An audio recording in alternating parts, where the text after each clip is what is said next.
March મહિનો શરૂ થતાની સાથે જ ઉનાળાએ પોતાનું અસલી મિજાજ બતાવવાનું શરૂ કરી દીધું છે અને આગામી દિવસોમાં ગુજરાતના વાતાવરણમાં મોટો પલટો આવવાનો છે. નમસ્કાર, ગુજરાત વેધર અપડેટ સાથે હું છું ભગવતી વિશાવડિયા.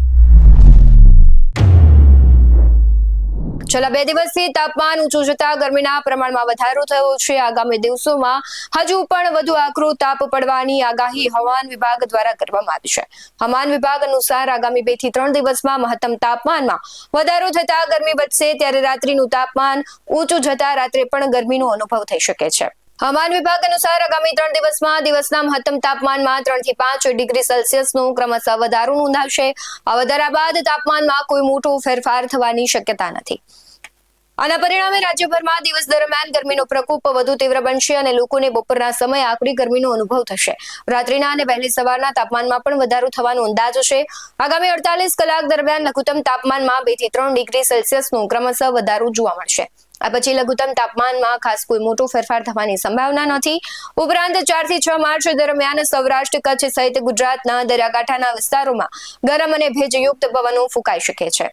2 વાતાવરણીય સિસ્ટમ યથાવત ગુજરાતના દરિયાકાંઠા અને કોમોરીન વિસ્તારમાં ઉપલા વાતાવરણમાં સક્રિય થયેલા 2 અલગ અલગ ચક્રવાત પરિભ્રમણ યથાવત રહ્યા છે. આ વાતાવરણીય સિસ્ટમની અસર આગામી દિવસોમાં સ્થાનિક હવામાન પર જોવા મળી શકે છે. હવામાન વિભાગના જણાવ્યા મુજબ ગઈકાલે કુમારીન વિસ્તાર અને તેની આસપાસ સમુદ્ર સપાટીથી 9 કિલોમીટર ઉપર સર્જાયેલું ઉપલા વાતાવરણમાં ચક્રવાત પરિભ્રમણ આજે સવાર સુધી તે જ સ્થિતિમાં યથાવત જોવા મળ્યું છે. આ સિસ્ટમ દક્ષિણ ભારતના રાજ્યો અને દરિયાકાંઠાના વિસ્તારના હવામાન પર અસર કરી શકે છે. સાથે જ ઉત્તર પૂર્વ અરબી સમુદ્ર અને ગુજરાતના દરિયાકાંઠાને અડીને સમુદ્ર સપાટીથી 1.5 કિલોમીટર ઉપર સક્રિય થયેલું અન્ય એક ચક્રવાત પરિભ્રમણ પણ આજે તે જ સ્થિતિમાં રહ્યું છે. આ પરિભ્રમણ ગુજરાત સહિત પાડોશી રાજ્યોના હવામાન પર સીધી અસર કરી શકે છે, જેના કારણે આગામી દિવસોમાં વાતાવરણમાં બદલાવની સંભાવના છે. દક્ષિણ અરબી સમુદ્ર પર છૂટાછવાયા નીચા અને મધ્યમ વાદળો છવાયેલા છે. આ વાદળોમાં અલગ અલગ નબળાથી મધ્યમ સંવહન પ્રવૃત્તિ જોવા મળી રહી છે. આ પરિસ્થિતિ વાતાવરણમાં ભેજ અને ગરમીના મિશ્રણનો સંકેત આપે છે, જે કેટલાક વિસ્તારોમાં વાદળછાયા વાતાવરણ અથવા તો હળવા ઝાપટા માટે અનુકૂળ બની શકે છે. આ બંને યથાવત રહેલી વાતાવરણીય સિસ્ટમને કારણે આગામી 24 કલાકથી 48 કલાક દરમિયાન ગુજરાતના કેટલાક ભાગોમાં, ખાસ કરીને દરિયાકાંઠાના જે વિસ્તારો છે તેમાં વાદળછાયું વાતાવરણ જોવા મળી શકે છે. દિવસ અને રાત્રિના તાપમાનમાં પણ સામાન્ય વધઘટ જોવા મળી શકે છે. હવે ભારતમાં આ વર્ષે ગરમીની સામાન્ય કરતા વધુ તીવ્રતા રહેવાની શક્યતા દેખાઈ રહી છે. ત્યારે આઈએમડી દ્વારા માર્ચથી મે 2026 દરમિયાન હવામાન માટે બહાર પાડવામાં આવેલી આગાહી મુજબ જો વાત કરવામાં આવે તો દેશના મોટા ભાગોમાં મહત્તમ અને લઘુત્તમ તાપમાન સામાન્ય કરતા વધુ રહી શકે છે. એટલે કે દિવસ દરમિયાન જ નહીં પરંતુ રાત્રે પણ ગરમીમાંથી ખાસ રાહત મળવાની શક્યતા ઓછી છે.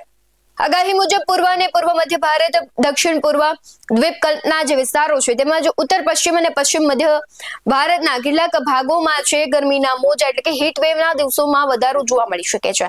ખાસ કરીને ગુજરાતના કેટલાક ભાગો, આંધ્રપ્રદેશના વિસ્તારો, આંતરિક મેદાની વિસ્તારો અને માર્ચ મહિનાથી જ ગરમીનું દબાણ આ બધા જ વિસ્તારોમાં અનુભવી શકાશે. ઉત્તર પશ્ચિમ ભારતમાં આગામી દિવસોમાં 3 થી 5 ડિગ્રી સેલ્સિયસ સુધી વધારો થઈ શકે છે. ઘણી જગ્યાએ તાપમાન સામાન્ય કરતા 4 થી 7 ડિગ્રી વધુ રહેવાની શક્યતા છે. મધ્ય ભારતમાં પણ 2 થી 4 ડિગ્રી વધારો નોંધાઈ શકે અને પૂર્વ ભારતમાં ખાસ ફેરફાર નહીં જોવા મળે, પરંતુ ગરમી યથાવત રહી શકે છે. રાત્રિના તાપમાનમાં પણ વધારો થવાની શક્યતા છે, એટલે ગરમ રાતોનો અનુભવ વધારે થશે. આ વખતે માર્ચ 2026 દરમિયાન દેશનો સરેરાશ વરસાદ સામાન્ય રહેવાની ધારણા છે.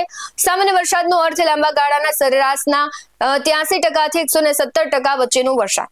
માર્ચ મહિનામાં સરેરાશ આશરે 29.9 મીમી વરસાદ નોંધાય છે અને આ વર્ષે પણ તે નજીકમાં રહેવાની સંભાવના છે. ઉત્તર પશ્ચિમ ભારતમાં ઉપલા વાતાવરણમાં મજબૂત પશ્ચિમી જેટ સ્ટ્રીમ સક્રિય છે, જે લગભગ 12.6 કિલોમીટર ઊંચાઈએ 120 નોટની ઝડપે ફૂંકાઈ રહી છે. તેના કારણે હરિયાણા, પંજાબ અને ઉત્તર પ્રદેશમાં 20 થી 30 કિલોમીટર પ્રતિ કલાકની ઝડપે પવન ફૂંકાઈ શકે છે. કેટલાક વિસ્તારોમાં હળવો વરસાદ અને પર્વતીય વિસ્તારોમાં બરફવર્ષા શક્ય છે. જોરદાર પવનને કારણે ઉભા પાકને નુકસાન થવાની શક્યતા છે. ખેડૂતોને ખાસ સાવચેતી રાખવાની સલાહ પણ હવામાન નિષ્ણાતો દ્વારા આપવામાં આવી છે. આવા જ વધુ અહેવાલો સાથે ફરી મળતા રહીશું. તમે અમારી યુટ્યુબ ચેનલને સબસ્ક્રાઇબ કરવાનું, અમને ફેસબુક અને ઇન્સ્ટાગ્રામ પર ફોલો કરવાનું ભૂલશો નહીં. બાકી અમને અપડેટ્સ મેળવવા માટે આપ જોતા રહો BS9 TV ન્યૂઝ. નમસ્કાર.